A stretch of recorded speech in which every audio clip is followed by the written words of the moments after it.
The Holy Gospel according to Matthew. When John heard in prison what the Messiah was doing, he sent word by his disciples and said to him, "Are you the one who is to come, or are we to wait for another?" Jesus answered them, "Go and tell John what you hear and see. Those who are blind receive their sight. Those who are lame walk. Those with a skin disease are cleansed. Those who are deaf hear. The dead are raised. The poor have good news brought to them. And blessed is anyone who takes no offense at me." As they went away, Jesus began to speak to the crowds about John. "What did you go out into the wilderness to look at? A reed shaken by the wind? What then did you go out to see? Someone dressed in soft robes? Look, those who wear soft robes are in royal palaces. What then did you go out to see? A prophet? Yes, and I tell you, more than a prophet. This is the one about I am sending my messenger ahead of you, who will prepare your way before you. Truly I tell you, among those born of women, no one has arisen greater than John the Baptist, yet least in the dominion of heaven is greater than he." This is the gospel of the Lord. You may be seated.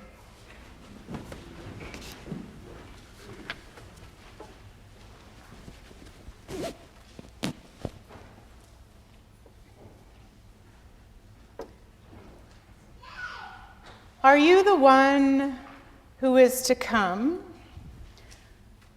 or are we to wait for another? I love a good straightforward question. I was born and raised in Minnesota, but I don't do this Minnesota nice business. I find it exhausting. My very favorite people are the ones who say what they mean and mean what they say. Are you the one who is to come, or are we to wait for another? This question is bold, it's brash even, and it is directed toward Jesus. It is calling into question his Christ-ness, his Messiah-ness. And honestly, I bet a lot of people were wondering the same thing. Is it you?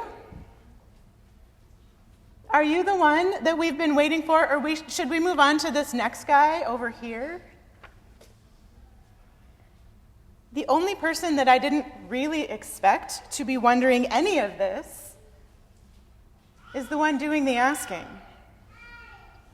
It's John the Baptist, cousin of Jesus, the one making a way in the wilderness for the coming Christ, is the same one who asks, "Are you the one? Or are we supposed to wait?" And if we find his question uncomfortably bold, uncomfortably brash even, especially those of us here in Minnesota who know that if you have an offensive question to ask, you should ask it in the most roundabout way possible. If we find this question too bold, then we can forgive John for asking it, because he is in prison.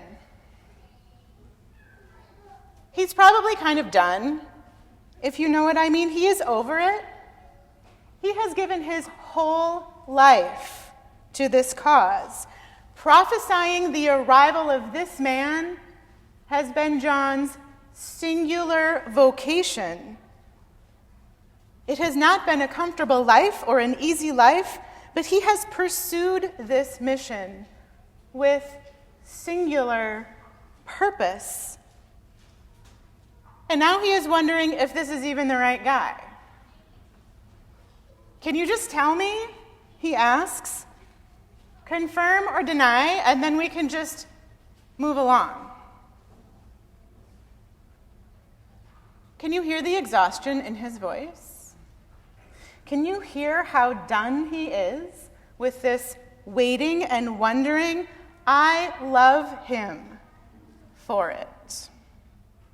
John the Baptist and his bold and brash, straightforward question to Jesus makes me feel seen. To be clear, I am not a prophet. I have not had a particularly hard or uncomfortable life. I am not in prison. But I am tired. Like most of you, like most people are right now, I think I am tired. I am honestly not sure that I would recognize hope personified if they were standing right in front of me. One of the most real things that I have read in a long time is a viral tweet from 2019. It reads, "Adulting is really just saying, after this week, things will slow down over and over again until you die." I feel this in my bones, and I am not even dealing with any kind of crisis. But there's just always something, isn't there? Your kid is sick, or your cat is sick, or you're sick. The long-term care solution you found for your parents just fell through. The snowblower ran out of gas. The store ran out of eggs. There's a global pandemic, and the pharmacy ran out of tests. You've been meaning to water your plants for the last 5 days, and those plants are mad about it. Your family expects to eat dinner again tonight. There's that form to fill out. There's another form to fill out. There's an appointment to make and that other appointment to make. And how can it possibly take so many appointments just to keep one person in existence? And also, why doesn't everyone have their own executive assistant? But we can't complain. These are first world problems. We are so lucky in the grand scheme. Also, it's already the third Sunday of Advent, and we are behind in our Christmas magic making, and the office party is tonight, and we have nothing to wear. And also, we're supposed to bring something to the potluck, but we don't have time to go to the store. These might be modern problems, but they're not new. We are tired. John the Baptist was tired. The people in the first century of Palestine were really tired. Just tell us if it's you, John asks, on behalf of everyone, everywhere, in every time and place. We are so tired of waiting that we cannot even bear to hope.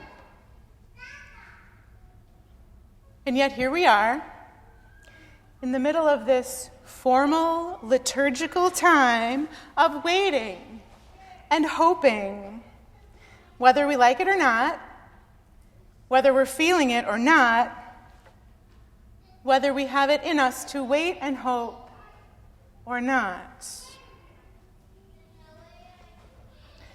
My daughter Clementine is 8 years old, but when she was 3, at about this same time of year, she and I were driving home from daycare. We were talking about her birthday. When is it, Mom? Soon, right? Well, first we have Nana Gwen's birthday, I told her, and then Christmas, and then Papa Chuck's birthday, and then wait, she said. Christmas? But we already had Christmas. Well, that was last year, honey. Christmas happens every year. I was distracted, I was changing lanes, whatever. Wait, she said. You mean we get Christmas again? She was 3. She could remember exactly one Christmas. Well, yeah, I said we get Christmas Every year. What? And she started laughing. I'm going to tell Oli, she said. This is her older sister. She's going to be so excited. Dear friends, we get Christmas again. The one who is to come is on his way again. God is getting a body, and that baby will be born in a manger again. We are tired. Yes. We are weary of waiting for hope. Yes. The world is on fire, as usual. But we have something today that John the Baptist did not have when he asked this bold question of Jesus. We have the rest of the story. And we get to hear it again. We have Mary's song echoing through our imaginations. We know the Messiah we have been waiting and hoping for is on his way. We know that he will cast and fill the hungry with good things and send the rich away empty, and we are here for it. We are tired. Yes, like John the Baptist. Some days it feels like all we can do is hold on to the tiniest thread of hope. But we know the rest of the story. Dear friends, we get Christmas again. This is good news indeed. Amen.